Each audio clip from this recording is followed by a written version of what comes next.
আসসালামু আলাইকুম dear students, একঝাঁক স্বপ্নবশ তরুণ, তোমাদের সবাইকে স্বাগত জানাচ্ছি আজকে আমাদের গাইডলাইন সেশনে। আমাদের শুরুতেই গাইডলাইন যেটা, মেডিকেলে সফল হতে চাইলে আমাদের কি কি কাজ করতে হবে।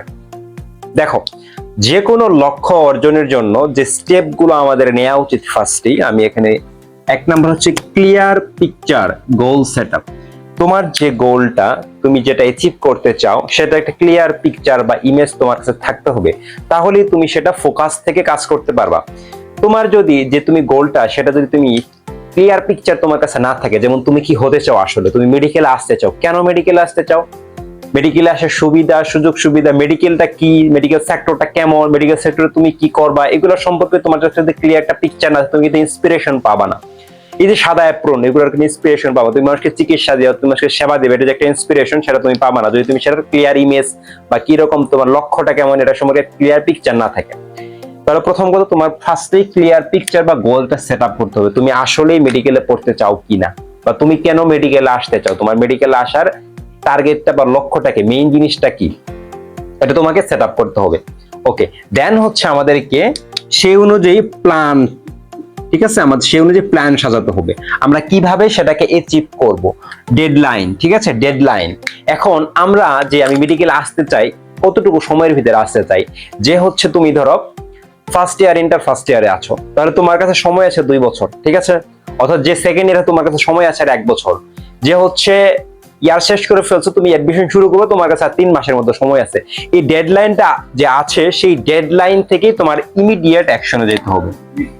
অর্থাৎ যতটুকু তোমার টাইম আছে, সেই টাইমটার ভিতরেই তোমাকে ইমিডিয়েট অ্যাকশন। তুমি আজকে থেকে বুঝতে পারলা, তুমি যদি আমার এই গাইডলাইনটা দেখে বুঝতে পারো যে আমি মেডিকেলে যেতে চাই, আমার মেডিকেলের দিকে আগানো উচিত, তুমি আজকে থেকেই পাথওয়েটা শুরু করবা, নেক্সট স্টেপ এরপর থেকে শুরু, ঠিক আছে। আজকে থেকে ইমিডিয়েট অ্যাকশন নিতে হবে তোমাকে। কিভাবে এর জন্য, এখন অ্যাচিভ করার জন্য আমাকে কোন স্ট্র্যাটেজি, কোন পাথে ফলো করতে হবে, দেন আমি সেটা আগাবো। ওকে, আমার clear picture goal set up করা শেষ, ডেডলাইন প্ল্যান জানা শেষ, ইমিডিয়েট অ্যাকশন শুরু করবে। এখন হচ্ছে স্ট্র্যাটেজি জানতে হবে। যে কোনো প্রতিযোগিতামূলক পরীক্ষা, যেহেতু মেডিকেল একটা বড় প্রতিযোগিতামূলক পরীক্ষা, তোমাকে অনেক শিক্ষার্থীর, লাখ লাখ শিক্ষার্থীর মাঝে পরীক্ষা দিয়ে তোমার সিটটা তোমাকে কনফার্ম করতে হবে। তো সেখানে তোমাকে যোগ্য করে উঠতে হবে, তোমার নিজেকে এখানে ডেডিকেশন দিয়ে একদম প্রপার ভাবে প্রস্তুত করতে হবে। এই জন্য দেখবো অনেক শিক্ষার্থী পরীক্ষা দেয়, সবাই কিন্তু চান্স পাবে না, সবাই চান্স পায় না। মাত্র 5,000টা সিট আছে, এখানে 5,000টা সিটের বিনিময়ে এখানে পরীক্ষা দিবে লক্ষাধিক শিক্ষার্থী। তাহলে এখন তুমি যদি চান্স পেতে যাও, তোমার স্ট্র্যাটেজিটা কেমন হবে, মেডিকেল ভর্তি পরীক্ষার স্ট্র্যাটেজিটা কেমন হয়। প্রথম কথা হচ্ছে, আমাকে কি প্রশ্ন মেডিকেল ভর্তি পরীক্ষায় আসবে, এগুলো সম্পর্কে ধারণা থাকতে হবে তোমার। এখন এটা সম্পর্কে তুমি এইচএসসি তে পড়তেছো, তোমার এইচএসসি যে ফিজিক্স, কেমিস্ট্রি, বায়োলজি, জিকে এবং ইংলিশ আছে, এগুলো থেকে 100 মার্কের পরীক্ষা হবে। এখন এই ফিজিক্স, কেমিস্ট্রি, বায়োলজি কিভাবে পড়তে হবে, প্রশ্ন কিভাবে হয়, এটা ডিটেইলস একটা অ্যানালাইসিস, প্রত্যেকটা সাবজেক্ট কিভাবে পড়তে হবে, তোমাকে একাডেমিক থেকে নিজেকে সেরাভাবে প্রস্তুত করতে হবে।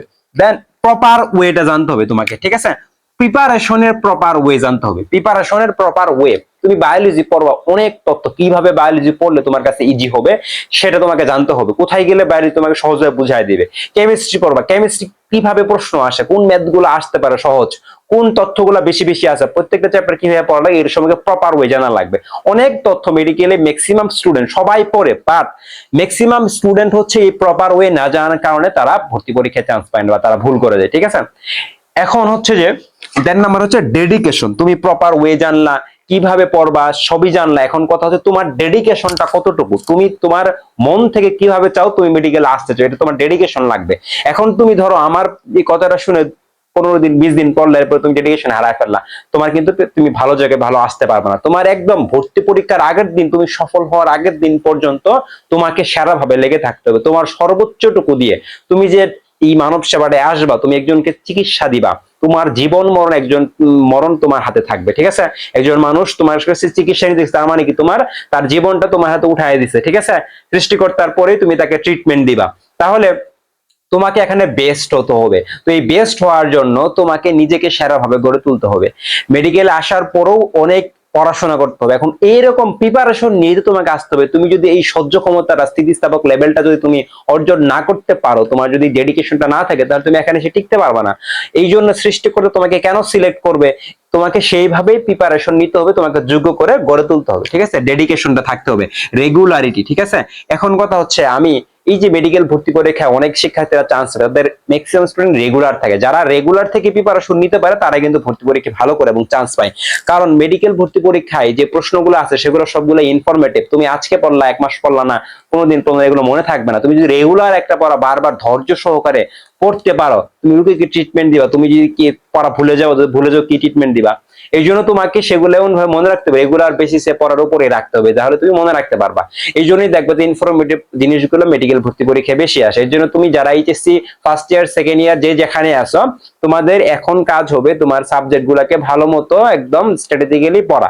বায়োলজি এটা তোমার কাছে অনেক কঠিন লাগে, তো যারা হচ্ছে বায়োলজি কঠিন লাগে first year second year, biology তোমরা ভুল ওয়েতে পড়ো, বায়োলজিটাকে সঠিক ওয়ে তোমাদেরকে পড়তে হবে। আমরা আমাদের জুলজি একটা ক্র্যাশ কোর্স আছে যেখানে আমরা বায়োলজিটাকে একদম বেসিক থেকে টেকনিক ট্রিক্স কিভাবে তোমাদেরকে পড়ানো উচিত, আমাদের কিছু ফ্রি ক্লাস আছে, তোমরা দেখলেই বুঝবা।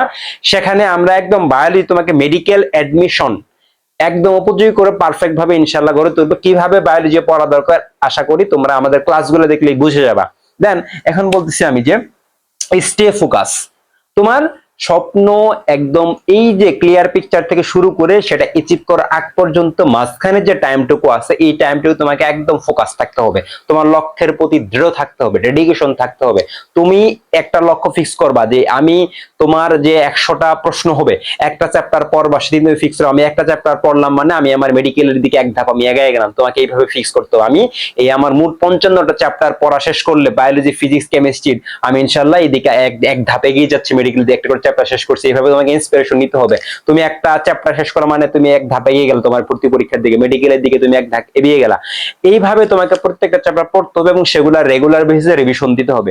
যদি তুমি এইভাবে নিজেকে মোটিভেটেড রেখে তুমি এই যে অ্যাডমিশনের টাইম বা একাডেমিকের টাইমটাকে নিজেকে সেরাভাবে গড়ে তুলতে পারো, ইনশাআল্লাহ তুমি ভালো করবা। তোমাদের যদি কোনো প্রশ্ন থাকে মেডিকেল স্টাডি রিলেটেড বা ফার্স্ট ইয়ার সেকেন্ড ইয়ার তোমরা যারা আছো কিভাবে পড়বা, আমাকে এই কমেন্ট বক্সে জানা রাখবা। আমি ইনশাআল্লাহ তোমাদের সেগুলো নিয়ে গাইডলাইন দেওয়ার চেষ্টা করবো এবং তোমরা কোন বিষয়ে গাইডলাইনটা চাও সেটা তোমরা পোস্টে কমেন্ট করে রাখতে পারো, আমি ইনশাআল্লাহ তোমাদেরকে গাইডলাইন দেওয়ার চেষ্টা করবো। তো আজকে এ পর্যন্তই, সবাইকে অনেক ধন্যবাদ। আসসালামু আলাইকুম।